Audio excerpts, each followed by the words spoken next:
Hola, ¿qué tal amigos? El día de hoy vamos a hablar acerca del segundo grupo farmacológico de los grupos de antiarrítmicos que son los beta bloqueantes.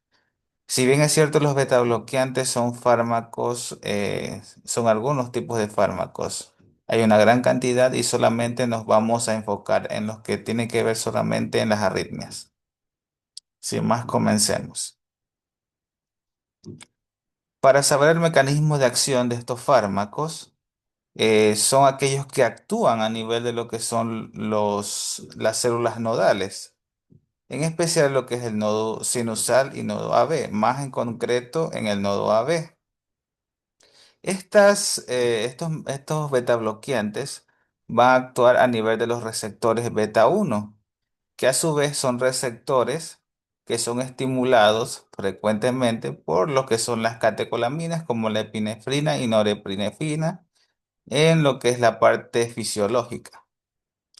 Entonces, ahora, ¿cómo van a funcionar? Primeramente, estudiemos cómo funciona o cómo es la fisiología de la epinefrina al actuar a nivel de una célula nodal, en este caso las células del nodo AB.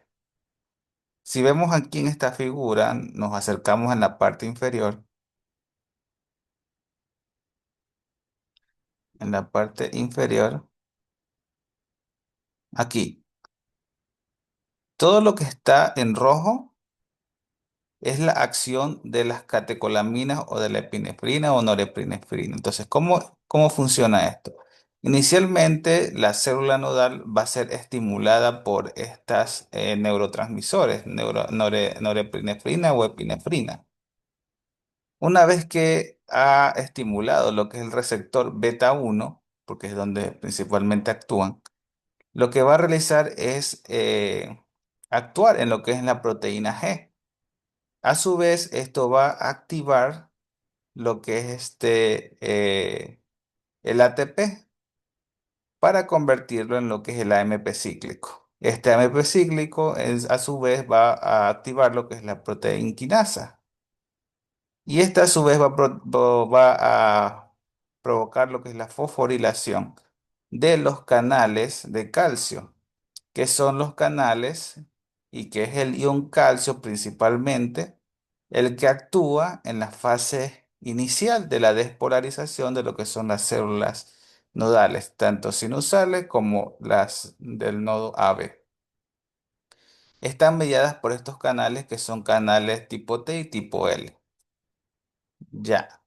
¿Por qué son importantes estos canales? Si nosotros revisamos un poco hacia atrás, aquí, en esta gráfica, aquí vemos la figura de lo que es el potencial de acción de las células nodales que ya habíamos visto en capítulos anteriores, cómo existían la fase 4, la fase 0 y la fase 3. La fase 4, que era lo que era la etapa donde la célula nodal se preparaba para la despolarización, la fase 0 es donde ya se despolarizaba propiamente dicho, y la fase 3 que era la repolarización, es decir, volvía a su estado inicial. ¿Qué es importante aquí? Como bien sabemos, para que exista despolarización, tiene que activarse en la fase 0. Y en la fase 0 vemos nosotros que se activan lo que son los canales de calcio. Es decir, que para que se despolarice, necesita que ingrese el ion calcio. Y para ello necesita que la epinefrina y norepinefrina activen todo este mecanismo para que el calcio ingrese y a su vez dispare lo que es el potencial de acción. Ya. Dependiendo la intensidad de la estimulación de la epinefrina o norepinefrina, de eso va a depender la frecuencia que existen de las diferentes despolarizaciones. Es decir, mientras más incrementa la cantidad de epinefrina y norepinefrina, la despolarización va a ser mucho más rápida y acentuada, como vemos aquí.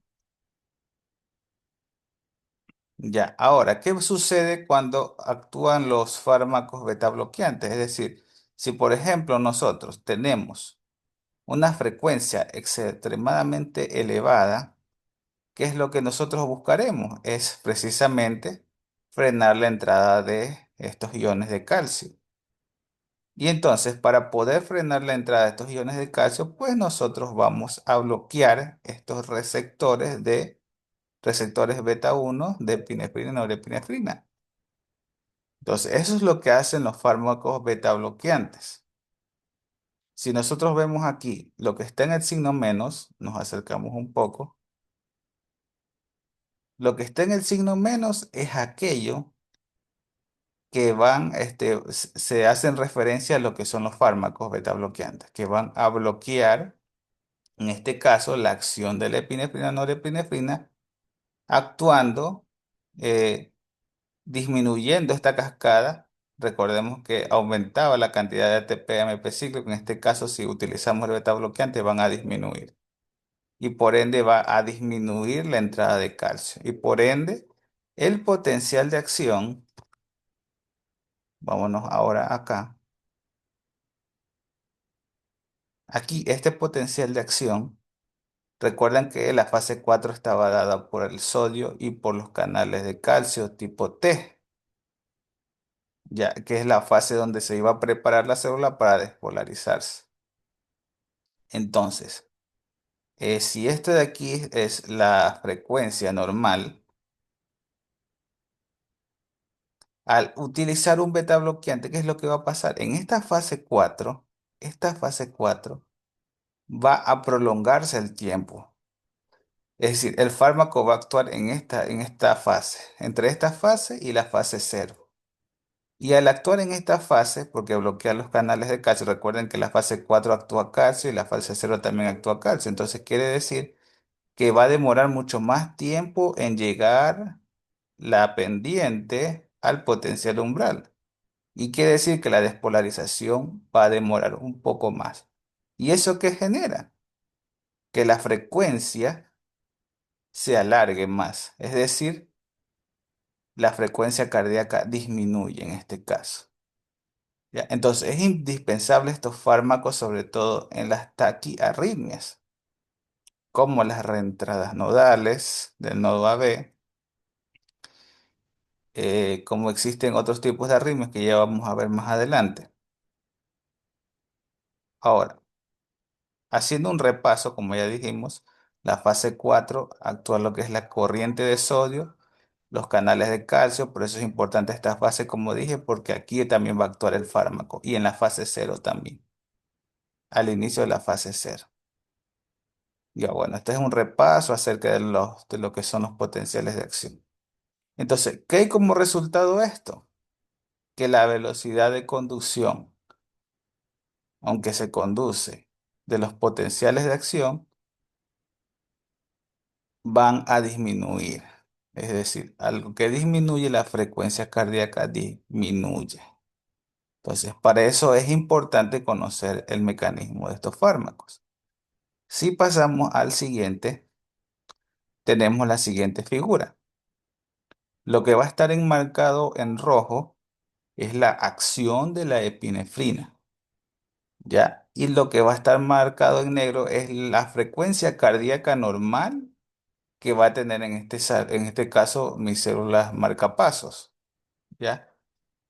Y la que está en azul es aquella gráfica que va a representar la acción del fármaco beta bloqueante.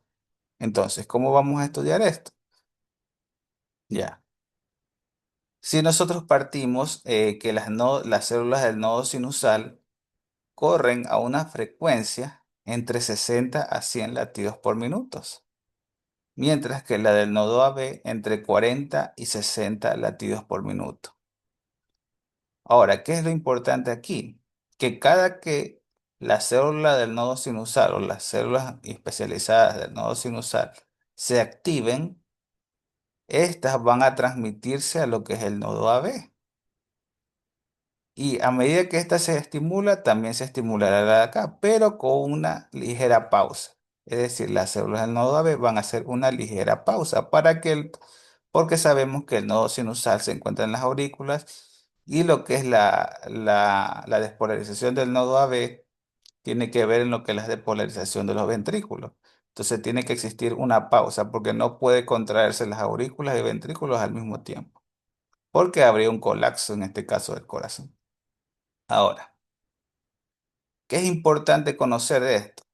Que estos fármacos van a actuar en el automatismo, en la conducción y en el inotropismo. Nos vamos a centrar específicamente en el automatismo y la conducción. ¿Qué es el automatismo? El automatismo se puede traducir como lo que es la frecuencia con la que se estimula algún nódulo. Ya. ¿Qué quiere decir eso? Que si yo tengo epinefrina o la adrenalina o cualquier estado de estrés, va a hacer que este nodo sinusal se estimule y la conducción de este nodo sinusal hacia el nodo AB va a pasar de forma más rápida. Como aquí lo vemos, el potencial de acción, al ser actuado por la epinefrina, esto permite que el camino se haga más corto, es decir, que llega más rápido la conducción del nodo sinusal al nodo AB. Ya, y por ende aquí se va a activar lo que es el ventrículo. Esta conducción va a ser uno a uno. Ya, ahora, si yo estoy en un estado normal, digamos que en este caso la célula está latiendo a 80 latidos por minuto. El paso de desde el nodo sinusal al nodo AB va a tener que tener este recorrido. Es un recorrido normal, normal. Pero como dijimos, si la epinefrina activa este nódulo, la conducción va a ser mucho más rápida. Ya, ahora, a diferencia de cuando yo utilice un beta bloqueante, va a ser que la conducción sea mucho más lenta. Es decir, baja la frecuencia cardíaca. Ahora, ¿cómo lo representamos en la gráfica aquí? Vemos aquí que en la gráfica de color negro es precisamente, vámonos aquí, la gráfica de color negro es precisamente los latidos normales, que podrían estar, como dije, entre 60 y 100 latidos por minuto. Pero si estas células marcapasos son estimuladas por algún tipo de estrés o norepinefrina, hay en mayor cantidad, estas células catecolaminérgicas, van a hacer que esta pendiente, si ustedes se dan cuenta, la inclinación de esta pendiente de la fase 4, ¿qué pasa con esta pendiente? Se hace más prominente, la pendiente aumenta. ¿Y qué quiere decir si la pendiente aumenta? Pues la frecuencia va mucho más rápida. Si se da cuenta aquí, hay uno, dos, tres, cuatro impulsos, mientras que a nivel normal eran solamente tres impulsos. ¿Qué quiere decir? Que la epinefrina hizo, en este caso, que los impulsos pasen de 3 a 4 impulsos en este trayecto en milisegundos. Ahora, ¿qué pasa si yo utilizo lo que es un beta bloqueante? Si se ven que esta pendiente estaba ahí, ¿no? Ahora, en un beta bloqueante, de cambio, la pendiente va a ser mucho más larga, se va a retrasar mucho más antes de llegar a este potencial que se conoce como potencial umbral. No se ve aquí, aquí está. Es el potencial umbral. Es decir, demora mucho más tiempo en llegar al umbral para que pueda despolarizarse la membrana y pueda ejecutar la despolarización y por ende los latidos cardíacos. Si ven, aquí en cambio solamente hay uno y dos latidos. Ya, entonces para aquello es importante conocer el mecanismo de aquello. Ahora, pasamos a la siguiente diapositiva. Aquí tenemos un resumen de todo lo que se les venía explicando. ¿Qué hacen los betas bloqueantes? Bloquean lo que es la actividad simpática, favoreciendo el bloqueo de la corriente IF. Sí, es decir, la corriente IF es aquella que permite la entrada de sodio, que era la fase cero. ¿Ya? Reduce la entrada de sodio y recuerden que aparte de eso también disminuye lo que es la entrada de calcio, lo cual provoca que la pendiente, como ya dije, la pendiente de la fase 4C se prolongue mucho más hasta para poder iniciar lo que es la despolarización. Aquí tenemos, miren, aquí, la pendiente, como se ve en esta gráfica, en estado normal, y cuando se utiliza el fármaco, la pendiente se prolonga más. se ralentiza, es decir, retrasa el siguiente impulso, es decir, bajando la frecuencia cardíaca. Aquí tenemos la pendiente normal y aquí tenemos la pendiente alargada. ¿Ya?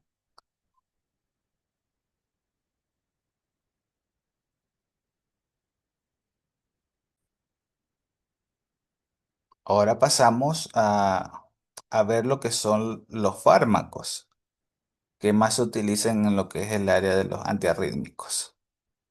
Ya. Los fármacos que mayormente se van a utilizar o que son de mayor utilidad en este capítulo de las arritmias o de los fármacos antiarrítmicos son fármacos como el metoprolol, el atenolol y el propranolol.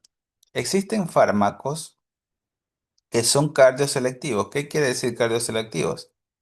Que solamente van a actuar a nivel del corazón, a nivel de las células nodales que se encuentran aquí, que tienen sus receptores beta uno o acá sus receptores beta uno. Ya, pero existen otros fármacos, otros beta bloqueantes que no van a tener solamente, no van a actuar solamente en los receptores del nodo AB o a nivel de los receptores beta uno, sino que también van a actuar a nivel de los receptores beta 2 que se van a encontrar en los bronquios de los pulmones, ya, o en el músculo liso de los pulmones. Entonces, en el músculo liso de los bronquios, de los bronquios pulmonares, ¿ya? Entonces, esos fármacos son llamados no selectivos porque van a actuar tanto aquí como acá, como ven en la figura. Entonces, uno de esos fármacos no selectivos es el propranolol y los fármacos cardioselectivos tenemos metoprolol y atenolol. Ahora, ¿en qué vamos a utilizar estos fármacos? Estas son las utilizaciones o las indicaciones,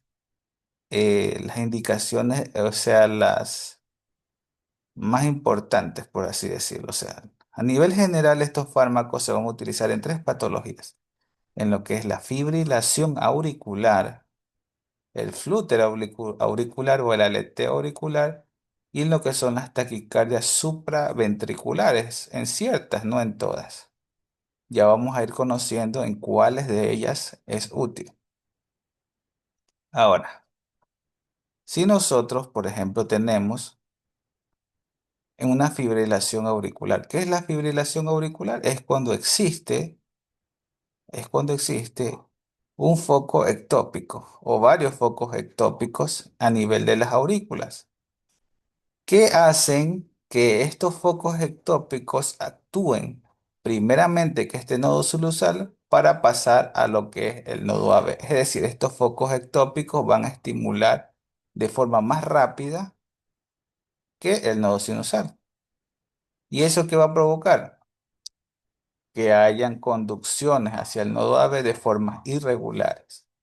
Y a su vez, estos focos ectópicos se desencadenan mucho más rápido que el nodo sinusal, provocando lo que son un tipo de arritmia, un tipo de taquiarritmia, que sería arrítmica, porque la fibrilación por lo general es arrítmica.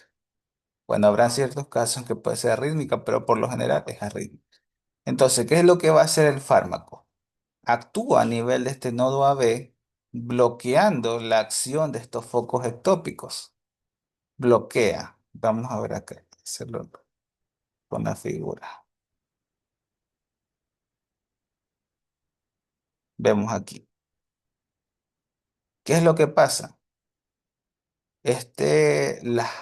Los focos ectópicos en la fibrilación auricular que se originan en las aurículas, por eso se llama auricular, van a conducirse hacia este nodo y por ende van a conducir a la contracción del ventrículo. Pero estos suelen ser más rápidos que los que se generan en el nodo sinusal. Entonces, estos focos ectópicos van a conducir. Entonces, yo necesito, para poder bloquear esta conducción de estos focos ectópicos, yo voy a bloquear este nodo, el nodo AB. ¿Para qué? Para que no se conduzcan todos los impulsos que nacen de estos focos ectópicos. Ya. Esa es una manera de utilizar estos fármacos ayudando a disminuir lo que es las taquiarritmias y los síntomas que produce la fibrilación auricular.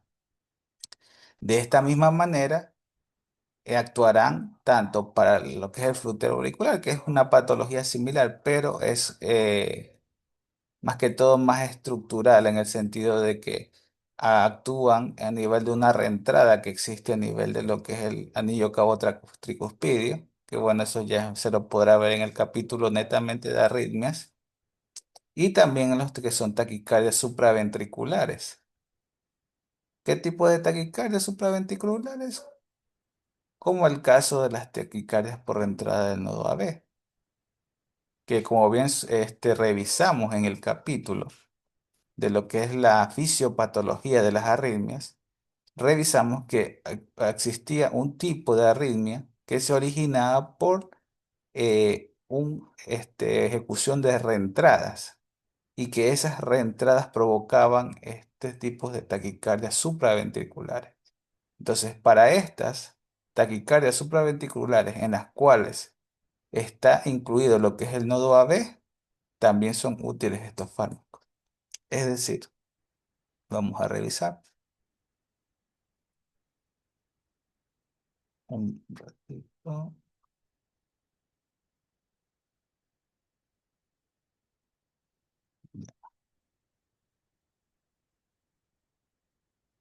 Si nosotros revisamos, digamos, que aquí tenemos una reentrada entre este nodo y un foco ectópico que esté, digamos, por aquí. Entonces, ¿qué pasa si existe un foco ectópico y una reentrada a su vez? Lo que va a hacer es a recorrer sobre sí mismo. Y esa es una taquicardia supraventricular, particularmente por reentradas. Y esas reentradas pasan continuamente a través de lo que son el siguiente sistema de conducción, que es la de Gila, fibra de Purkinje, que hacen que se contraigan los ventrículos. Ya, entonces eso es lo que se origina a partir de las taquicardias supraventriculares, sobre todo por las reentradas, como ya lo expliqué en los otros capítulos. Ya, ya estos fármacos, aparte de que se utilizan en las que ya hemos mencionado, también son útiles o pueden ser útiles en ciertas taquicardias ventriculares, no en todas, sino en algunas seleccionadas. Por ejemplo, en la que son en las frecuencias ventriculares rápidas solamente sirve, pero como solo profilaxis. Ya. Y en aquellas taquicardias ventriculares que son provocadas por catecolaminas.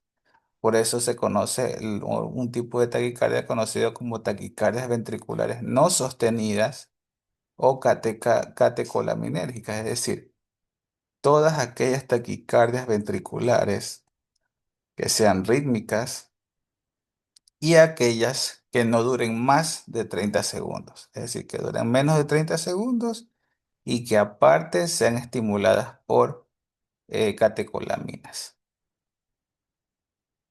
Tiene que cumplir con estas tres condiciones: taquicardias ventriculares regulares, menos de 30 segundos y que ustedes hayan comprobado que son desencadenadas por catecolaminas.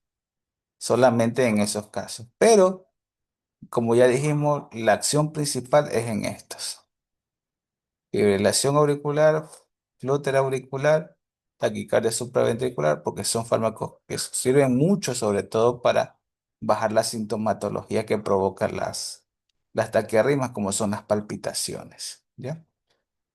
Pasemos a la siguiente diapositiva.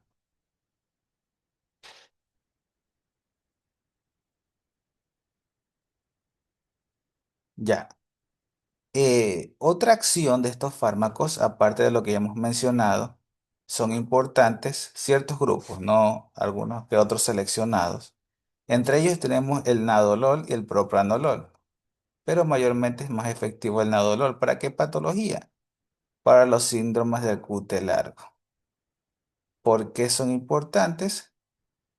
Porque el nadolol es un fármaco que actúa a nivel también de los que son los canales de potasio.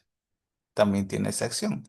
Y como precisamente estos fármacos, perdón, estas enfermedades, esta patología, existe una anomalía en el gen de los canales de potasio, tanto lentos como rápidos, Entonces nos va a permitir controlar esta patología, ¿ya? Entonces actúa bloqueando lo que son los canales de potasio, disminuyendo la prolongación de la repolarización. Porque recordemos que habíamos mencionado que la prolongación de la repolarización da origen a un QT largo. Y el QT largo provoca a su vez torsades de Points, que es una arritmia maligna, y que a su vez esta puede desencadenar en una fibrilación ventricular. Entonces, estos fármacos se utilizan para aquello, más que todo el nadolol, que es el fármaco de elección. Ya, ahora, otra condición importante es que luego de que existe un infarto de miocardio, el músculo cardíaco, el músculo ventricular o auricular, son muy proclives a que desarrollen arritmias.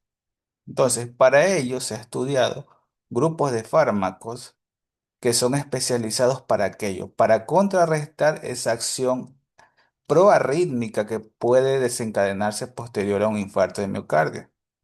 ¿Cuáles son estos fármacos? Precisamente vamos a mencionar lo que es uno de los más importantes y que tiene alta evidencia y estudios científicos de su alto beneficio, que en este caso es el metoprolol. El metoprolol es un fármaco muy usado en lo que es la fase aguda y la fase crónica. Y también se lo utiliza en lo que son la unidad de cuidados intensivos. Otro fármaco es el bisoprolol, pero más se lo utiliza en lo que es en la insuficiencia cardíaca que se produce después de un infarto agudo de miocardio, porque ellos tienen una acción más moderada en lo que es en el sentido de disminuir lo que es la frecuencia cardíaca. ¿Ya? Disminuye lo que es la demanda de oxígeno. Entonces, eso no permite que el miocardio se necrose con mayor rapidez. Entonces, ahora las dosis que se van a utilizar es entre 2,5 a 10 miligramos al día vía oral. Recuerden, es importante en la insuficiencia cardíaca post-infarto agudo de miocardio. Ahora, otro que también tiene alta evidencia es el carvedilol. Pero este fármaco, a más de actuar a nivel de los receptores beta 1, también va a actuar a nivel de los receptores alfa 1. Ya les voy a mostrar los receptores. Actúa a nivel de los beta 1 y a nivel de los alfa 1. ¿Qué pasa si yo bloqueo los receptores alfa 1? Recuerden que estos tipos de receptores se encuentran a nivel de los vasos sanguíneos. ¿Qué provocan? Provocan vasodilatación. ¿Ya? Esa es la doble acción que tiene el carvedilol. ¿Ya? Y por ende es un fármaco que se va a utilizar en lo que es la disfunción ventricular, es decir, en un paciente que tenga una insuficiencia cardíaca donde esté comprometido lo que es la fracción de eyección, en lo que es el ventrículo izquierdo. Eso es importante. Bueno, los otros fármacos, particularmente en la antigüedad, se utilizaron, pero los que más tienen evidencia son estos tres fármacos. El metoprolol, el de elección, bisoprolol cuando existe una insuficiencia cardíaca posterior a un infarto y la carvedilol cuando existe una disfunción del ventrículo izquierdo. Esos tres fármacos son los más importantes. Pasemos a la siguiente diapositiva. Aquí es un recuento de todos los fármacos, de los grupos farmacológicos de los beta bloqueantes. Aquí tenemos su selectividad. Son fármacos lo que son muy selectivos como el nebivolol, que principalmente se utiliza, bueno, en otras patologías como hipertensión arterial, insuficiencia cardíaca leve. Ya hablamos del bisoprolol, el metoprolol también. También hablamos del atenolol, que se utiliza más que todo en la hipertensión arterial. El esmolol también es un fármaco selectivo beta 1 que puede utilizarse en lo que, como ya había dicho, que una de las funciones de los beta bloqueantes en el capítulo de arritmia es que sirven tanto para la fibrilación auricular como el flúter auricular y las taquicardias supraventriculares. Es decir, este fármaco es importante también conocerlo porque actúa a nivel de esto, de estas patologías.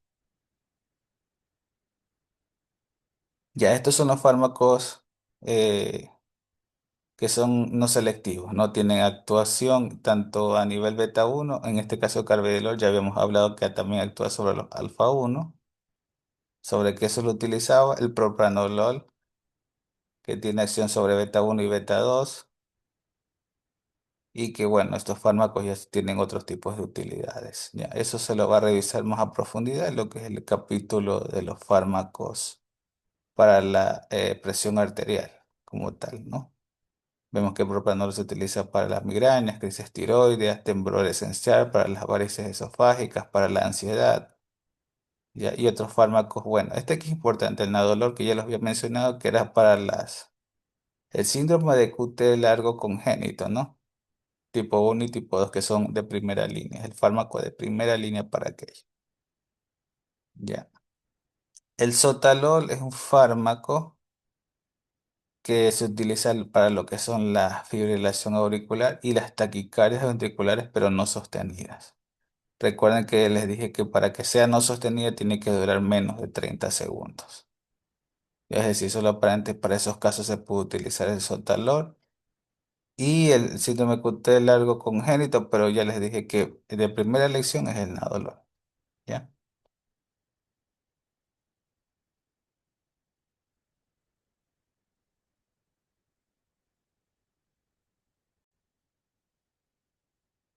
Ahora continuando con las reacciones adversas en este caso, existen varias reacciones adversas de estos fármacos.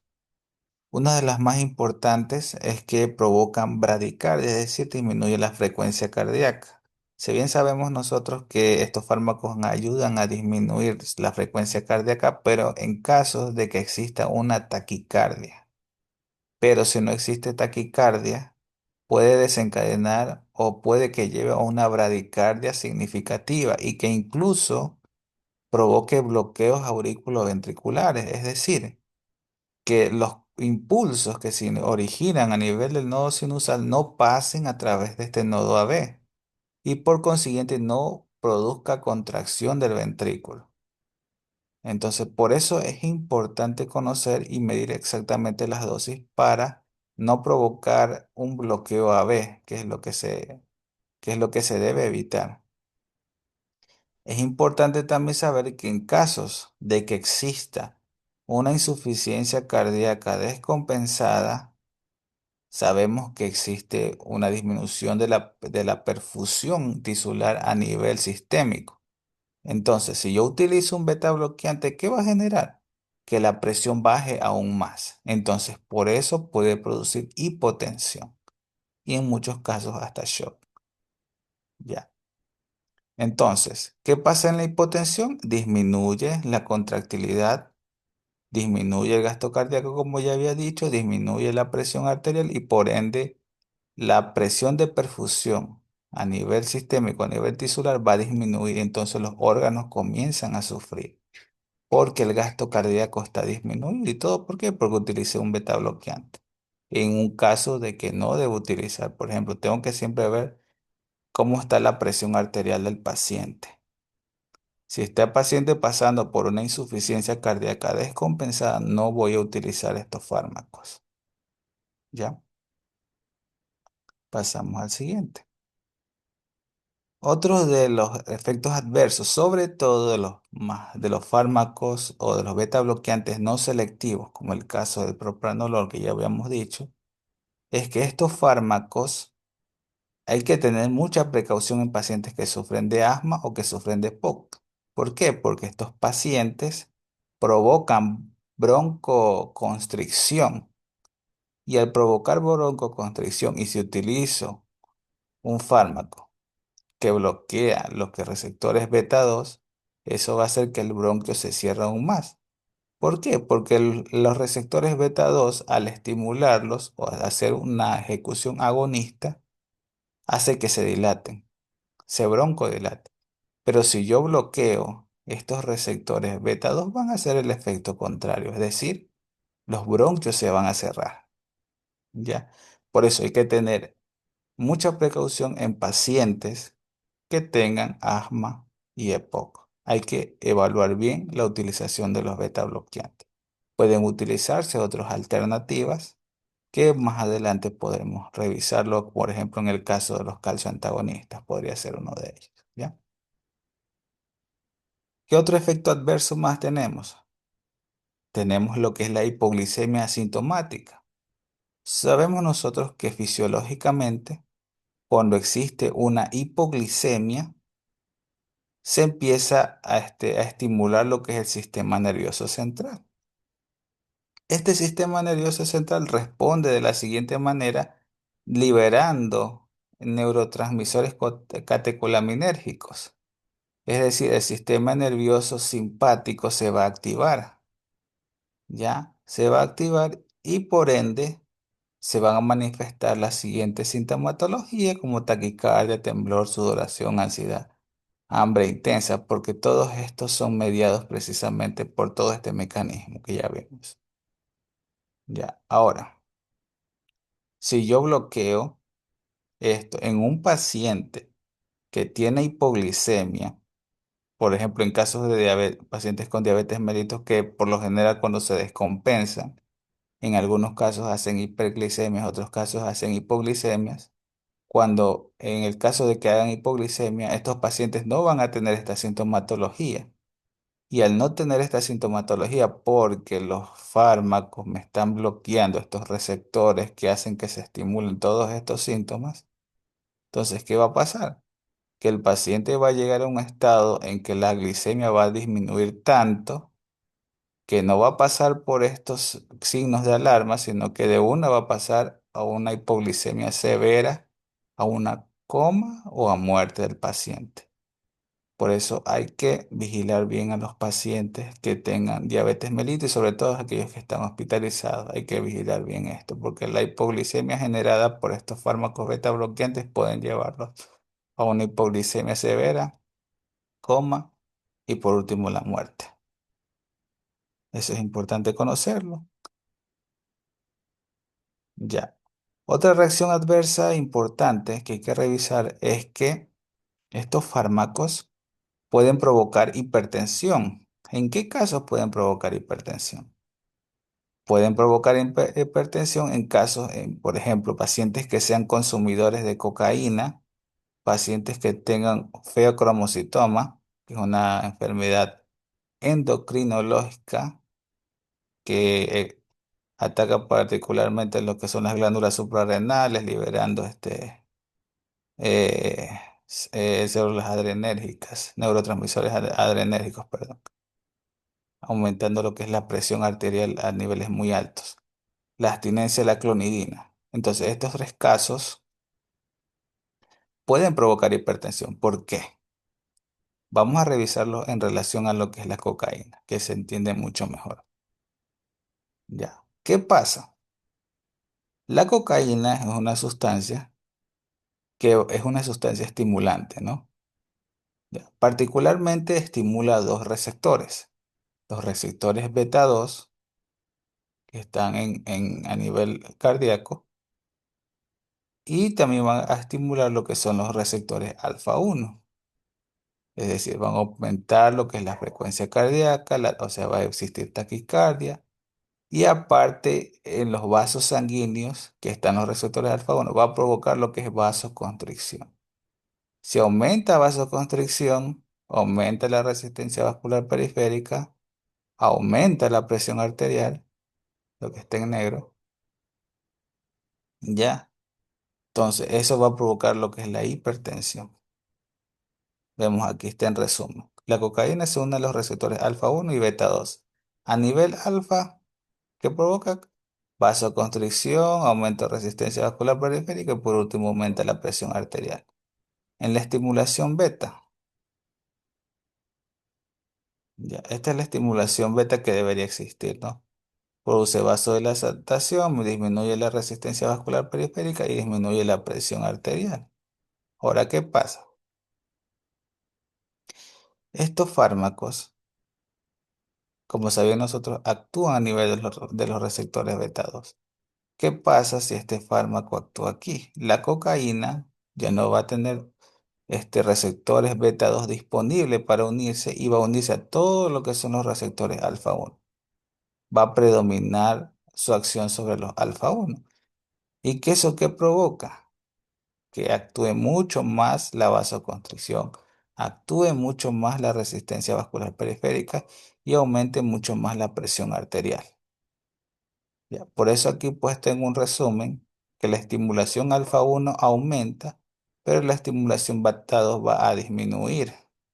Por ende, este mecanismo compensatorio que tenía al activar el beta 2, que provocaba vasodilatación y disminuía la resistencia vascular periférica para poder amortiguar en algo lo que es la presión arterial, este mecanismo de defensa se va a anular con este fármaco y va a aumentar lo que es la presión arterial. Entonces, ¿qué se sugiere?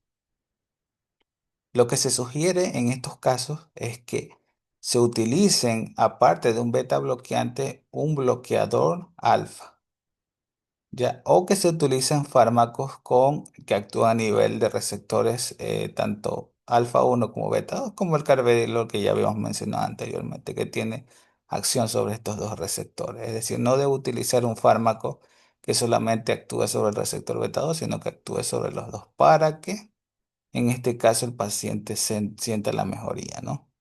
Y no se complique con una elevada presión arterial.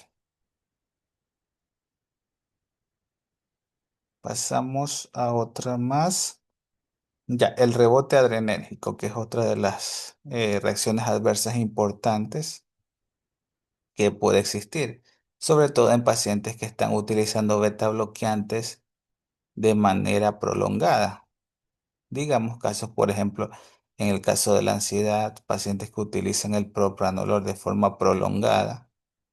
Ya, en estos casos, si se suspende de manera abrupta el medicamento, puede provocar, aunque puede llevar a que exista un rebote adrenérgico. Ese rebote adrenérgico puede manifestar la siguiente sintomatología, como el caso de mareos, palpitaciones, es decir, la frecuencia cardíaca va a elevarse, la tensión arterial también. Ya. Puede existir dolor torácico, ansiedad intensa. Por eso es importante que estos fármacos, cuando se vayan a retirar y se haya utilizado de forma crónica por mucho tiempo, estos fármacos hay que irlos suspendiendo de forma gradual. No se los suspende de manera abrupta, como digo. Ya. La forma de retirada se sugiere, bueno, algunas literaturas dirán un tiempo, otras dirán otra, pero la literatura que yo saqué esta información recomienda que las dosis se vayan reduciendo a la mitad cada 2 semanas, hasta ir eliminando el medicamento. ¿Ya? En caso de que existan nuevamente síntomas, porque estos síntomas se pueden manifestar cuando se suspende de forma abrupta el medicamento, pero a medida que se va suspendiendo puede haber el caso de que se presenten estos síntomas. En este caso se puede volver a utilizar la última dosis en que el paciente no tenía sintomatología hasta que pase nuevamente 2 semanas y volver a ir quitando poco a poco la mitad. Entonces, de esa manera se va a ir reajustando temporalmente la dosis hasta que sigue disminuyendo, hasta que se suprime totalmente el medicamento. Eso es importante mencionar. Ya, otras reacciones adversas tenemos lo que es que puede producir fatiga y debilidad, porque sabemos que existe la disminución del gasto cardíaco. Pacientes pueden sufrir disfunción eréctil debido asimismo a la reducción del flujo sanguíneo. Otros pueden desarrollar depresión, porque puede tener un efecto a nivel del sistema nervioso central. Como ya dijimos, insuficiencia cardíaca, sobre todo en pacientes con disfunción ventricular. Por eso ya había mencionado que existía solamente ciertos grupos de fármacos que se podrían utilizar en lo que es la disfunción ventricular. Entonces, esto hay que seleccionarlo con pinzas, ¿no? También el síndrome de Raynaud, porque es una enfermedad vascular periférica que también puede lo que es agravar los síntomas. Entonces, todos estos de aquí pueden existir reacciones adversas. Esto es en cuanto a lo que es el estudio de los beta bloqueantes. Más adelante continuaremos con el siguiente grupo farmacológico.